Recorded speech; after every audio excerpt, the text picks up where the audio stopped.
It's not just the famous lemurs and their forest habitats that need protecting in Madagascar, the fourth largest island on the planet with a stunning coastline.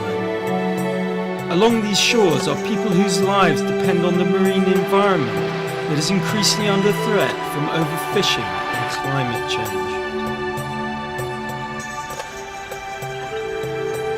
I came to Madagascar because it's without a doubt the hottest of the hot global biodiversity hotspots. It's got unparalleled species diversity, but also huge threats.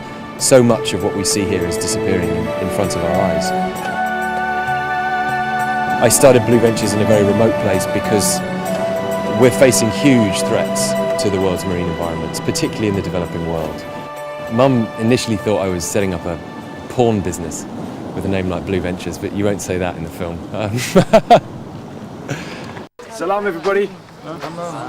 So volunteers from all walks of life come and work with us for periods of upwards of 6 weeks. Volunteers contribute to the running costs of the research that they're taking part in, contribute to their scuba diving tuition, and those costs and those fees support some of the running costs of this vast team of conservationists here in Madagascar. We have about 80 staff. The Blue Ventures staff work hand in hand with the local communities here.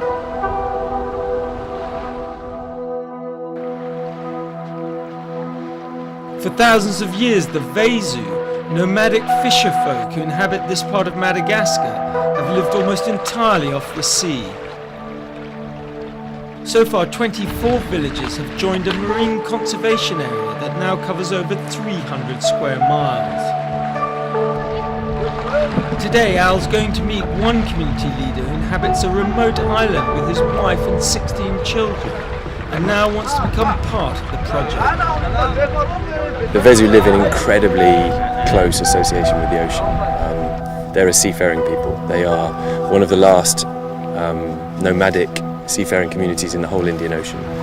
Conservation here is about developing a sense of pride in traditional fishing techniques, in Vezu identity. One of our campaign slogans is Vezu Ao, which means I am Vezu. It means I am proud to be Vezu, to use traditional fishing. The coral reef here is the fourth largest in the world. When Al arrived as a master's student, he made the first survey of the reef, but he soon discovered that it was slowly dying, mostly due to overfishing. One of the main sources of income for the Vezu is octopus fishing. Al first persuaded just one community to not fish for 6 months during the breeding season. Octopus are an incredible animal.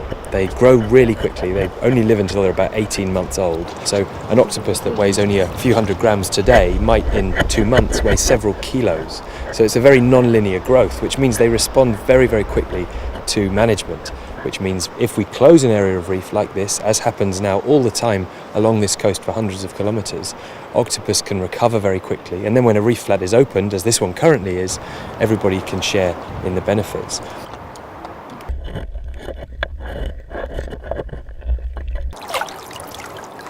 People before the closure were catching octopus that weighed on average about 300 grams. After a closure, they're catching octopus that weigh up to 7 kilos.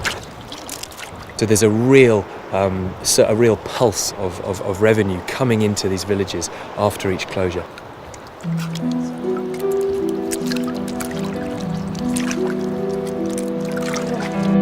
Soon every village in the area wanted to sign up, and the seasonal fishing ban had the knock-on benefit of reviving one of the world's most important coral reefs.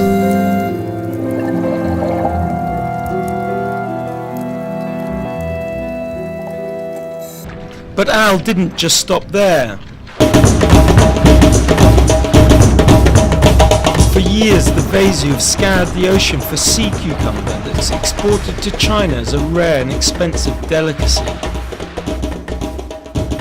Al soon realised that sea cucumbers could be farmed quite easily and provide an alternative source of income, particularly for women. This sea cucumber farm on the island of Tampulave is run by a local women's association. Sea cucumbers are nocturnal and can only be found at night.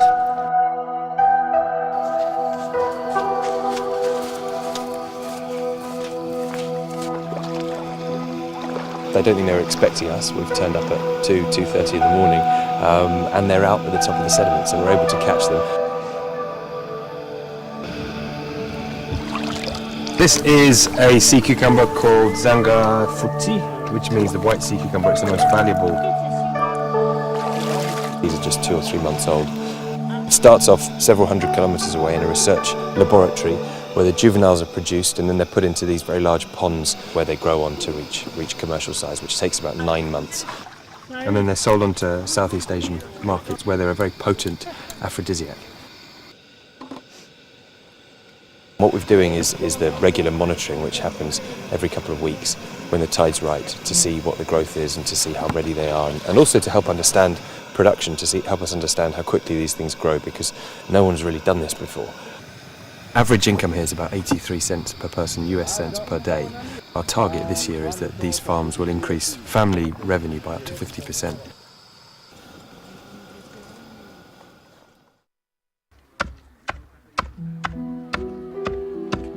But Alistair's project has not just been a runaway success in this remote southwest corner of Madagascar.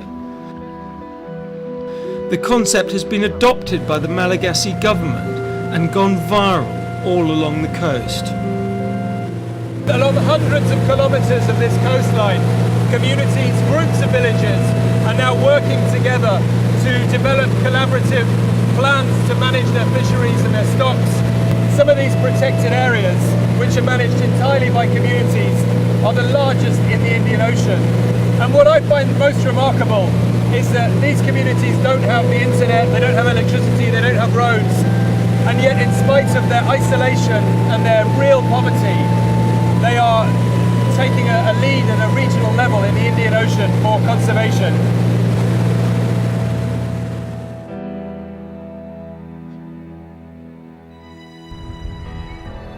We're facing huge threats to the world's marine environments, particularly in the developing world, and conservation needs a chance.